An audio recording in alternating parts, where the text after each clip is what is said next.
Would you like to be seated? Good morning, everybody. Tricked ya. Yeah, well done. Good afternoon, everybody. It's because we normally do this in the morning. It's very confusing. Good afternoon. There we go. My name is Beth. I head up our kids' work here at River Church, which means I get to hang out with the best people in the room most weeks. And I love a bit of audience participation, so I do apologise. There we go. Okay, it's a real privilege that I get to speak to you this morning, so thank you. Can anybody guess what they think I might be talking about today?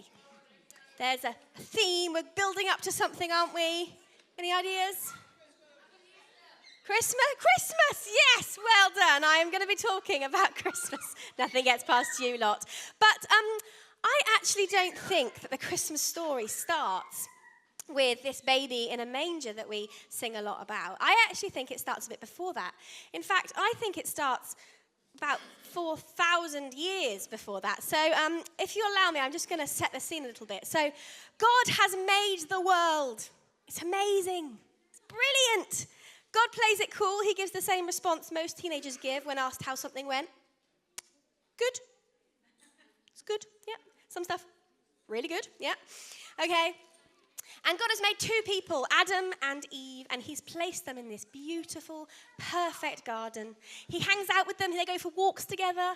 They have all the food they need is on trees, and I reckon that some of those trees, the fruit on them, tasted like chocolate, but was as good for you as carrots and other vegetables. I think that's what was going on in that garden. So this was good food, people, okay? And God was like, this is the best, but I've just got one rule, just one thing that you can't do. There's one tree over there.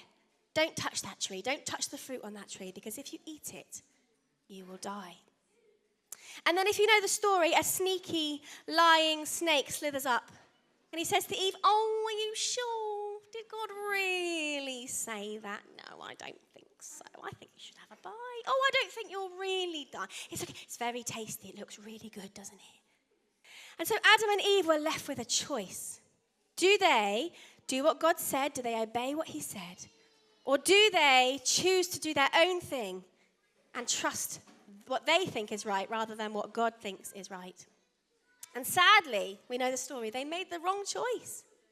And there were really big consequences. Who in here has done something wrong and there's been big consequences before? I know I have, yeah, because things have consequences in life, don't they? And so there were some really big consequences that happened. They got kicked out of the garden.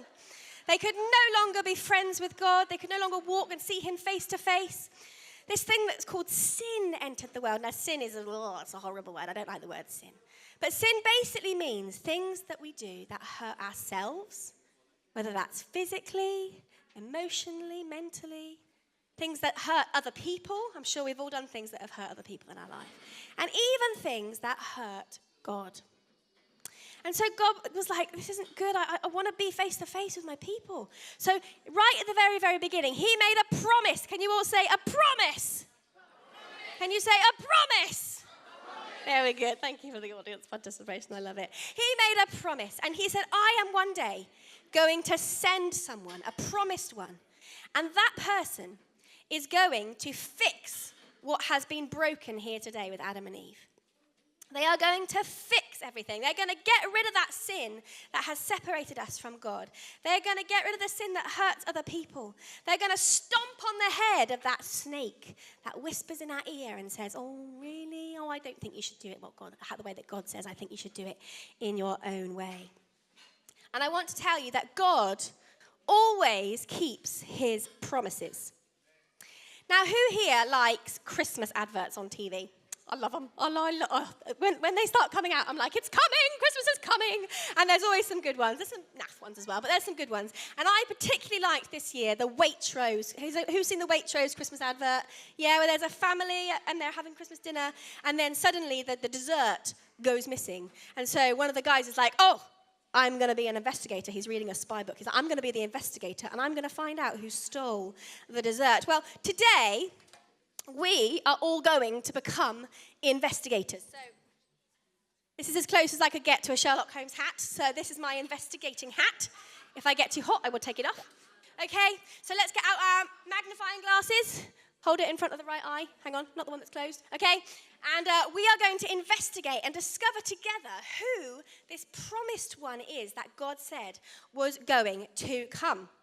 Now, we are left with a few clues in the Bible about who this promised one and what it's going to be like, what his life's going to be like. So, we know that he is going to be born in Bethlehem. We know that he's going to have lived in Egypt for a little while. We know that he is going to save people. We know that he's going to be betrayed for money. That's not very nice. And we know that he is going to be a king. So I have a list of suspects, and I need you all to help me investigate and find out who this promised one is. Now, around the room, there are some pictures with some numbers. Can any of our littler ones help me to find the number 1? It's on the wall somewhere. And there's a picture. Could you bring me the picture that is with number 1? If you see any others on the way around, hold fire. You see not number 1, but number 2. Oh, here we go. Can you bring that picture over to me, Zoe? Fantastic. Yeah, it's fine. Just rip it off the wall. It's all good.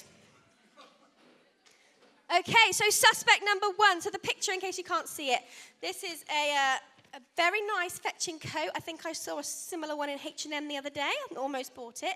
So have a think who that might give you a clue about. Okay, I've also got some other clues for suspect number 1. So suspect number 1, he was also betrayed for money. You see, his brothers sold him into slavery. Now, kids, do not do this, okay? Do not try and sell your brothers and sisters on eBay or on Vinted or anywhere else, okay, that's frowned upon.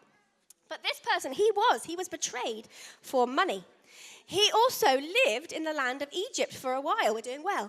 And he also saved people. So there was this big famine, which means there's not enough food. And he helped save all these people from going really, really hungry in the famine. So that's 3 things that he did. Oh, but he wasn't a king, and he wasn't born in Bethlehem. So do we think, firstly, does anybody know who this might be?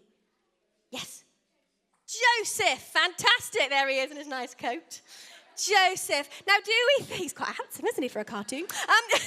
Do we think that Joseph is the promised one? Yes? Anybody hand up for yes? Hand up for no? Okay, I think no. All right, so no, Joseph is not the promised one. But God did actually make a promise to Joseph. He promised Joseph through a dream that his brothers, the ones who sold him into slavery, would one day bow down before him. And that's exactly what happened, because God always keeps his promises. All right, can anybody help me find number 2? It's also on a wall. Oh, I can see someone. She's spotted it. There we go. Is there a picture? There, fantastic. Bring that one up here for me. Thank you very much. You were on that. You were like, I know where it is. Wonderful. Thank you so much. I like your slippers. They're cool. Okay. So this looks a little bit like some sort of stone tablet thingies with some writing on it, doesn't it? Okay. Have a think who that might help you guess who that might be. So, suspect number 2. Okay. He lived in Egypt. That's a tick. Okay, he also saved people. So his people were slaves in Egypt, and he helped take them out of slavery and take them off to a new land that was their very own. But he wasn't a king. He wasn't born in Bethlehem, and he wasn't betrayed for money. Can anybody guess who they think this person might be? Right at the back. Moses. Fantastic. There he is, Moses. Now, do we think, based on the evidence, that this is the promised one? Hands up if yes. Hands up if no. Okay, right, yeah, no, Moses is not the promised one. But actually, God also made Moses a promise. You see, he promised Moses that he was going to take his people out of slavery, and and set them free. And that's exactly what he did, because God always keeps his promises. All right, can anybody see around the room number 3? Anyone see it? Oh, yeah, Timo, there you go. Oh, we've got a race on. The race is on. Oh, well done. Timo, can you bring that up? Fantastic. Thank you so much. Okay. Oh, what's this? So this, what do you think this is, Tennyson? A slingshot. Very good. Very good. This is a slingshot. Although I don't think this is the slingshot that the person in today's story would have used. I think they'd have had a bit more of a one. Okay, so have a think who this one might represent. Okay, so this next person, let's have a look. Suspect number 3. So they saved their people, this person, from this big giant who was going to come, and if they got defeated by the giant, then they were all going to be taken into slavery. But this person saved them, so that's a good one. He was a king. Finally, we've got someone who actually was a king. They were a king, and they were born in Bethlehem. I think we're getting closer. This might be the one. But they weren't betrayed for money, and they didn't live in Egypt. Anybody got any guesses who this person might be? Yes, Zoe. David, fantastic. There he is with his harp and his crown. Very nice. Again, handsome cartoon. Okay, so now do we think, based on the evidence, that David is the promised one? Hands up if yes. Oh, hands up if no? All right. No, I think you're right. David is not the promised one. But actually, God also made David a promise. God promised David that the promised one would come and would be one of his great-great-great-great-great-great-great-grandchildren. And you know what? That happened because God always keeps his promises.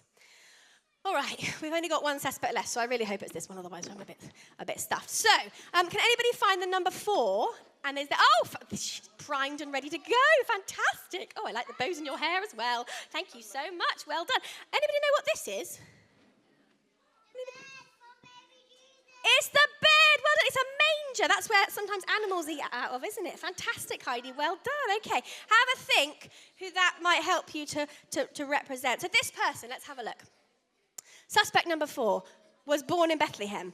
Check. Also lived in Egypt. They ran away with their parents not long after he was born. This person was also betrayed for money. They were sold out by a friend who was really close to them, and this person just wanted money instead and sold them out. This person also saved people. You see, they lived a life that was really, really good, and then they got killed for nothing wrong.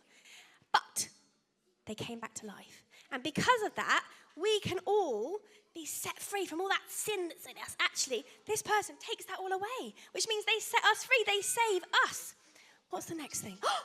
And they are also a king who's going to reign forever and ever. Who do you think we might be talking about? Yeah? Jesus. Okay, guys. Do we think that this is the promised one? Hands up for yes. I need to see everybody's hand up, please. Thank you. There we go. Yes, this is the person that God promised. Finally, so it was 4,000 years between Adam and Jesus coming. But this promise has finally arrived. He fixed what was broken. He got rid of the consequences of our sin so that we could be friends with God again. And that is just the best news ever. And so that's why every single year we dress up a bit weirdly and we pretend to be shepherds and sheep and do weird things like that. And we come together and we sing songs and we eat lots and lots of food. Because God kept his promise. Because God always keeps his promises.